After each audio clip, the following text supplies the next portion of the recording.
ఇంట్లో ఉన్న దరిద్రాన్ని తరిమేయాలంటే ఏం చేయాలి?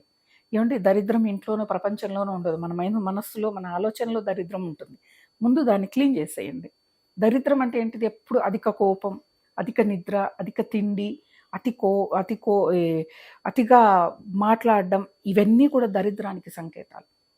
దీని తర్వాత ఇంట్లో ఉన్న దరిద్రం ఎలా పోగొట్టుకోవాలి? అంటే నిత్య దీపారాధన తప్పనిసరి. ఉదయం, సాయంత్రం. ఇంట్లో ధూపం వేస్తూ ఉండాలి అప్పుడప్పుడు. వారానికి ఒకసారైనా ధూపం వేయండి. ప్రతి శుక్రవారం ధూపం వేయండి. ఇంట్లో దరిద్రం, నెగెటివ్ ఎనర్జీ మొత్తం వెళ్ళిపోతుంది. ఇంట్లో ప్రశాంతంగా ఉండడం నేర్చుకోండి. కోపాన్ని అదుపులో పెట్టుకొని నవ్వుతూ మాట్లాడడం, నవ్వుతూ ఎక్స్‌ప్రెస్ చేయడం మీ బాధని నేర్చుకోండి. అప్పుడు ఇంట్లో దరిద్రం అనేదే ఉండదు. కేకలు ఉండకూడదు ఇంట్లో, గొడవలు ఉండకూడదు.